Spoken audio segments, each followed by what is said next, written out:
It's another beautiful day and a warm welcome to another episode of Today's Parent, where we connect you with experts and provide you with information to make your parenting journey a bit more easier. I'm your host, Christine Casina. In today's episode, we are going to talk about dysfunctional families. This is going to give us an opportunity to learn what it means to have a dysfunctional family, and if there's anything we need to unlearn, our expert in studio today will help us unlearn so we can do better. We have Pauline Gekana, who is a family therapist, who will take us through dysfunctional families and how we can do better. Pauline. Yes. Really lovely to have you again. Welcome to the show. Thank you. Lovely to be back. Welcome to the show. Yes, thank you. What does it mean to have a dysfunctional family?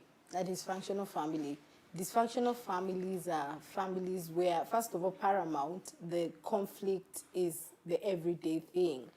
And with conflict being the major thing why we characterize the family as dysfunctional, the family continues with conflict and it becomes a normal thing.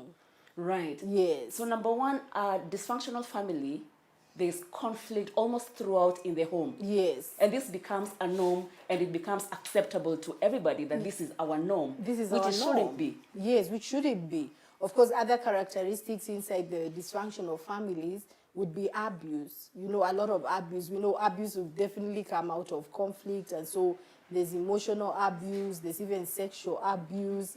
There's a lot of, maybe people start becoming very, you know, substance abuse, start Right. taking alcohol, you know, some start taking even, you know, hard drugs when there is such kind of families. Pauline, going back to abuse, you've mentioned emotional abuse. Yes. You know, we normally talk about abuse, and a lot of people, when it comes to abuse, they understand the physical part of it. But then how do you identify if you're being emotionally abused? Emotionally abused, when there's, you know, when communication is only one way. You know, communication should be two-way. You communicate to me, I'm able to talk back to you. But when there's emotional abuse, there's this dominant partner, for Right. example, if it's the man or the wife, always speaks. It's like they don't talk with their partner, they talk to the partner all the time. And so they're not allowed to also share what they feel. And now that becomes emotional abuse because they keep being told, you know, nasty things, but they can't talk back. And that is even harder because it's something you can't measure. It's within them. But, you know, physical is outward, but this emotional has an even deeper effect to the person receiving it. Right. Yeah. Right. And it could be also towards the children. You know, every time the children are being rebuked, are being, you know, conflicted with words and told, you know, things, you're good for nothing. So the children also get affected through emotional abuse. Right. That way, yeah. Okay. So that's emotional abuse. You Yeah. then mentioned about drug abuse. Yes. Alcohol abuse, you know, it's taken, you know, left, right, center. They cannot, some people get to a point where they become even alcoholics, so they can't actually do without it. And when it's overly abused, then it becomes, it has an effect to the family, and then the family gets to be dysfunctional. Because it means somebody cannot operate on a normal, they have to be under influence of something. And of course, when you're under influence of something, you whatever you bring home is, of course, not the right things. Yeah. Then I think it would be important for us to define what is a normal family setting. What's a normal family setting? A non-dysfunctional Yes, because, family. you know, there could be Yeah. somebody out there who comes home every Thursday and Friday, they are drunk, and then, for example, they're drunk, and then the kids are in bed, but then they come through the sitting room, their food is warmed, they eat, they go to bed, the children have not seen them in that state. Yeah. But, you know, maybe the wife, in her opinion, this is something that should not be a new normal or a normal in the home.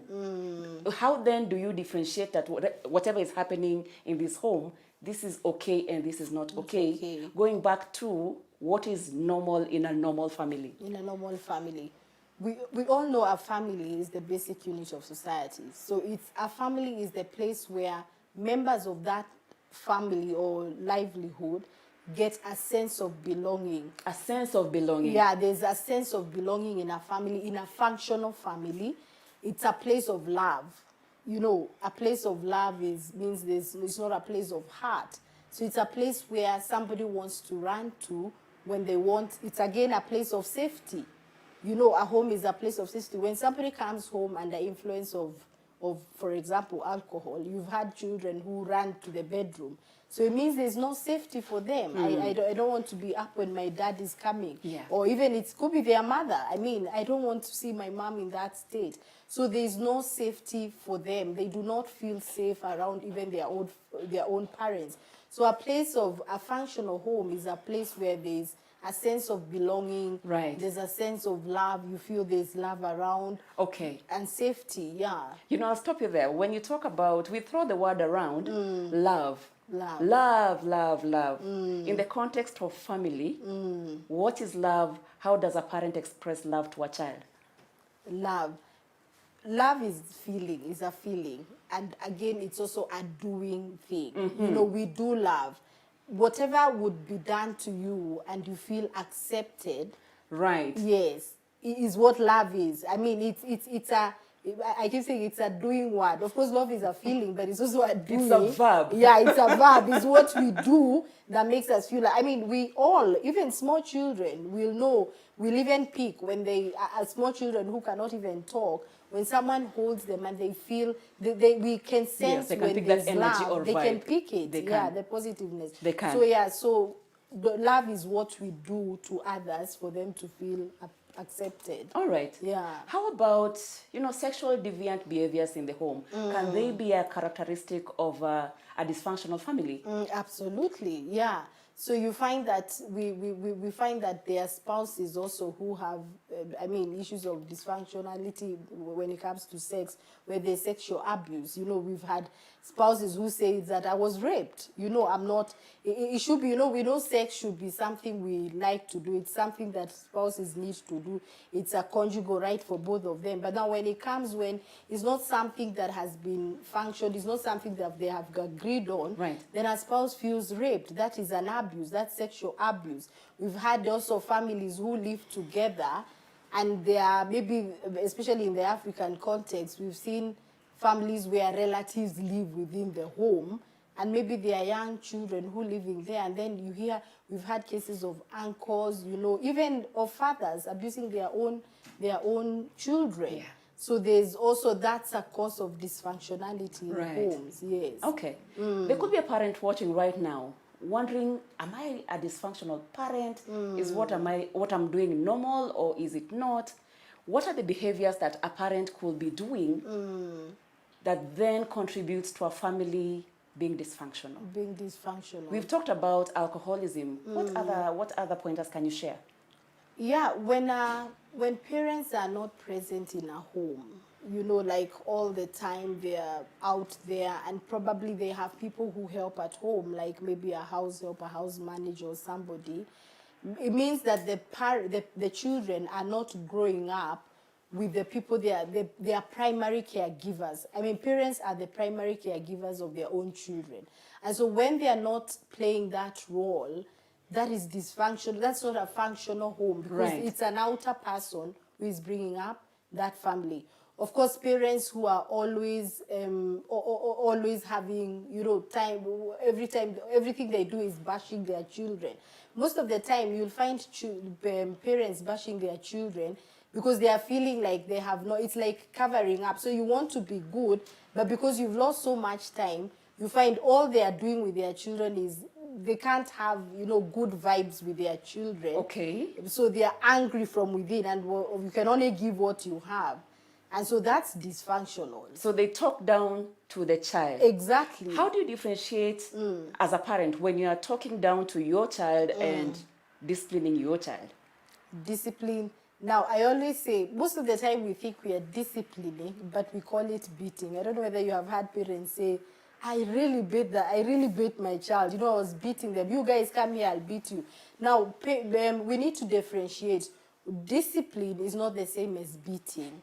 You know, we discipline a child when we have explained to them why you're doing it. And we keep telling parents, you don't discipline with the first wrong. You know, if for example, a child does something wrong and you had not warned them about it or even taught them about it. For example, you find a child putting their hands through a socket. Yes. you know, and then you get the child up. That is wrong, because you haven't made the child know Understand why that is dangerous. Why is that Right, dangerous? right. And so when they probably repeat the second or third time, is when you can now say, explain to the child, I need to discipline you, because so that you will remember. You see, the discipline needs to be connected to the wrong, so that you're disciplining that wrong. Okay. But most of the time we beat. Why we say beating is, for example, when it's done with anger. You know, Okay. discipline is not done with anger. Okay. And of course, when a child does wrong, we always tell a parent they should retreat. You know, when you walk to the kitchen to get that moiko, you've already cooled down. So you will not discipline with anger. You'll be able to sit down, I need to discipline you for this and this. But most of the time, parents jump on their children. Okay. You know, you want to use your hands. And we know that our hands are for loving our children, but the rod or whatever else is what we use for disciplining. So when that happens, then dysfunctionality starts coming up in the home. Okay. Yeah. Our parenting styles, I'm sure, has an effect in then leading to a family being dysfunctional. Would you say that being an overprotective parent, a helicopter parent, could be one of the factors that lead to a family being dysfunctional? Yes, of course. Again, too much of everything is poisonous. I mean, when we are overly protective, we need to realize that our children are human beings just like ourselves. Everybody has, you know, they need to grow as we grew, and they need to be allowed to express themselves, Okay. but not overly micromanaging them. You know, at times we micromanage our children. We want them to be like us, or at times we want them to be what we didn't become. And so we are overly protective of what, but not letting them to fly as they need to. All right. Okay. So like you mentioned, the bitterness that we have as parents could then affect how we parent our children as well, right? Yes. And at times the bitterness, Christine, comes from, you know, how we grew up. We get people coming to our counseling offices talking about, when we talk about their upbringing, you know, some are still very bitter about their parents. Like, why would they do that? Why did they do that to us? I didn't like what they did. They favored my sibling. Also, favorism is another one. Favoritism is another one. You see, it's almost an obvious thing where parents will have more children, but they'll tend to be inclined more to probably a more talented child, or maybe a child, and especially in Africa, is the more, you know, academically gifted child. The bright child. Yeah, the bright child. But then what happens is the effect on these other children is not good, because they'll feel they were not really liked, they were not affirmed. And so when they grow up and have their own families, they will tend to bring out that anger to their unknowingly. But then again, a parent can unlearn that. You know, can decide, I did not like that. I didn't like how my parents favored my siblings, so I don't want to do the same to my. But then again, it's a very deliberate effort to unlearn, because most of the time we can only give what we got. Yeah. So in our subconscious, or as a default, I'll probably do what I saw my As I was parents growing do. up. Yeah, and then This is how I was raised. This is how I was raised. So yes, favoritism is not good, and the anger within us as parents will get to our children knowingly and unknowingly. Yeah. Okay. So we've defined what a dysfunctional family is, Yes. and how our parenting style then also affects creating that dysfunctional environment in the family. the child, We're going to take a short break right now, Pauline, and then when we come back, you're then going to share the effects of, you know, a dysfunctional family on the children and on the parents as well. Okay. We'll be right back. In today's episode, we are talking about dysfunctional families. We have family therapist Pauline Gekanga, who's sharing insights of what it is to have a dysfunctional family. And it's important today to pick out what we can unlearn if this is something that is happening in our homes. We are going to take a short break. We'll be right back after this.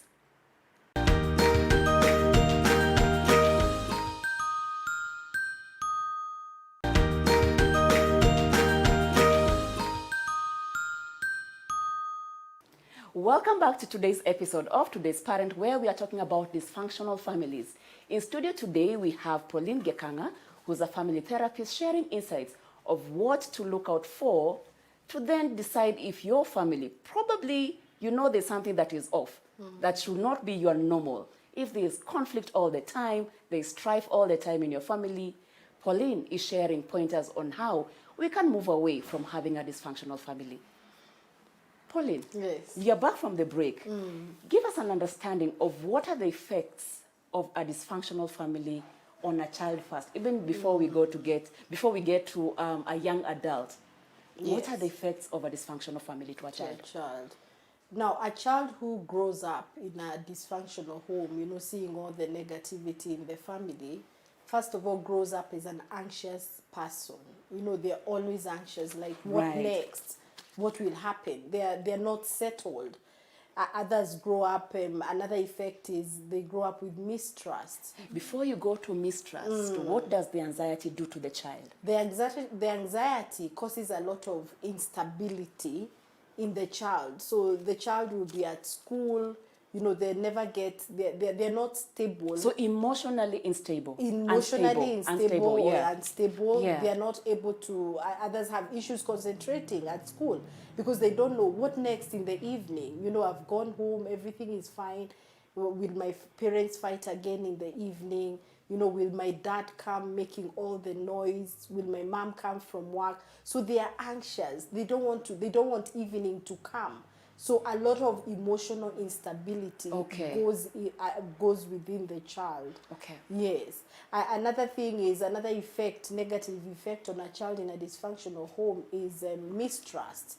You know, the child does not know who to trust because they don't see, like, whatever they say is taken up by anybody. Nobody is listening. Nobody is listening. They may not even, he may even have something they want to tell. Maybe something happened to them in school, for example, or even something happened with them with the nanny at home. But they don't know, who am I going to tell? My parents are not there, they don't come home, or they come home but I don't have time with them. So a child grows up having a lot of mistrust in them. They don't know who to trust, they don't know where is safe for them. And so much goes around them when it comes to trust issues. Okay. Yes. So then they grow up having trust issues. They grow up having trust issues. They don't know who to trust. At times they overtrust again because they're looking for someone. Being a child, you always want somebody to look for. So you're not sure whether is this the right person that I should be sharing with. Yeah. And so they share with them. So a lot of negative effects that comes up from this parent. Again, a loss of belonging. The child does not have a place. They can say, this is where I belong. They just grow there. They bring themselves up. Let's say they parent themselves. Because, they parent themselves because we said again, we said earlier, one of the things about dysfunctionality is the absence of also the parents.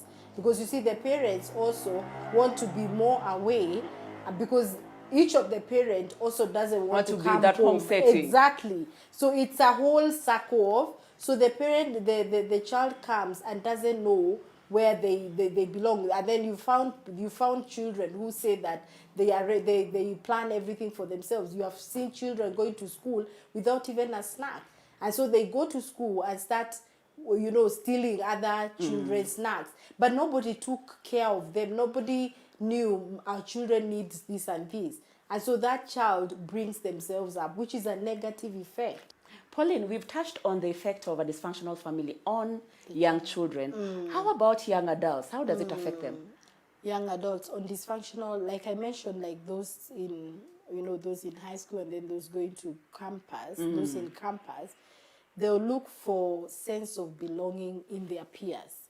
And if you look at most children in campus, there's a lot of peer pressure in campus. Yeah. And most of them want to look for what they do not get at home. You know, the sense of belonging, the security, that love. And that's why you'll see even in campus, there are many dating couples. And in the first year, you find that some are living like husband and wife.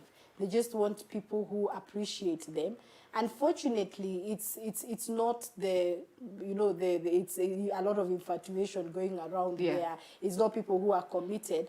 But then most of them who are in dysfunctional fall prey of such relationships. Yeah, because they're looking for love. Because they are looking for love. But then in the process, because these are not really mature people who want to set up a family, they end up getting hurt. Right. Yes. So as in the aim of looking for security, for love, those basic needs of every human needs. Right. Yes. Okay. Okay. What about rebellion? Rebellion, yes. Rebellion, again, just like the young people who will do wrong so that their parents can, they will also not going to, you'll find them not going to class. In campus life, they're not going to class. They want to do the things that probably they were scolded for. They'll say, now I'm free. Freedom I mean, has I come. have nobody who is looking at me. And you'll find parents, there are parents who are not able even to continue finding out whether do they really go to. And when they are almost graduating 4 years later, they realize that their children actually never went to school. I mean, you've heard of young adults who have gone abroad and they never went to anybody's class. That's true. But the parents kept sending school fees for some reason, because of being an absent parent. Because imagine your child has been in school, a whole year has gone, you've not found out, have they been? So they say nobody really cares. But Pauline, will that be truancy, or will that be something that you connect back to the family because this child is away from me? Okay, I get your point where I needed to have given them a foundation where I prepare them for the world. Yes. But then they are growing up and they're going through things and then they make the decision to become a truant. Yes. But then, I don't know, I'm just trying to cut parents some slack, but no, I get you. You see, every individual has something within them to make right decisions and wrong decisions. Yeah. Now, again, there are children or even young adults who are able to decide, this is my life. I need to do things right, whether my parents are watching, whether they were good to me or not good to me. And those ones will go ahead. Yeah. But now we have another lot who are like, you know what, nobody cared. They were not there anyway. Maybe even some are from very well-off families. So, I mean, they're going to pay, let them use their wealth. Let me teach them a lesson. And that's why you've seen even children who say, this degree is for my parents. I'll do them and then get them back. Because this is what they want. And then I'll give them. So to take care of that lot, which can be bigger, that's why the need for children growing up in functional homes. But now, unfortunately, those ones now are young adults getting into adults. Yeah. Yes. Pauline, as we're having this discussion, there's a question that has come in from Wendy. And Wendy, her question is, I feel that I've grown up in a dysfunctional family. I struggle to put boundaries. How do I put boundaries and how do I just get better moving forward? But starting with, how do I protect myself in this environment? How do I protect myself? For an adult who has grown up in a dysfunctional family and, grows up and realizes, even if it's a young adult or an adult, and just realizes, I really don't like this. I don't like what we go through, how my family does things. It's important for that person to create boundaries for themselves. Yeah. Now, boundaries distinguish somebody individually. We all have our likes and dislikes. Yeah. There are those things that I don't like. And so it's good for someone first to be aware of what is it that I don't like. What is it that, how else would I want it as to an be individual. Like? As an individual. And so what happens is that a young adult or adult is able to say that for particular things. For example, maybe a parent coming home and they're drunk and, say it's all sorts of things for dinner. They could probably say that I would rather have a breakfast with you, parents, than have dinner. I feel like it's doing more harm to me than good. A parent might decide that, a young adult may decide that when you decide to come and visit, I would rather that you let me know before you come. I need to be prepared. Yeah. Because maybe having their parents around was causing a lot of anxiety. Yeah. Remember I said one of the things that a child gets is a lot of anxiety. Yes. So an adult or a young adult would decide, I want to set boundaries. Of course, it's hard when you tell your parents, for example, I don't want this. I would really appreciate if I'm respected in this and this and this. But then that is the only way somebody is able to get out of the things that they do not like in the dysfunctional home. Okay. Yeah. Do you think, Pauline, when it comes to setting boundaries, that one of the things that you would recommend, I know there are people who opt for it, that then you cut out members of your family that they bring that kind of energy to you. Or you then decide you're never going home, or when you go home, it's, your family function, your wedding, your burial, and that's it. Yes. You show up and get out. What would you recommend? Can somebody cut off family members for their own well-being, or do you need to work on that relationship no matter what? So now that is where now the boundaries come in. At times we may not totally cut ourselves off from a family, and especially being a nuclear family, Right. because you will need them in one way or another.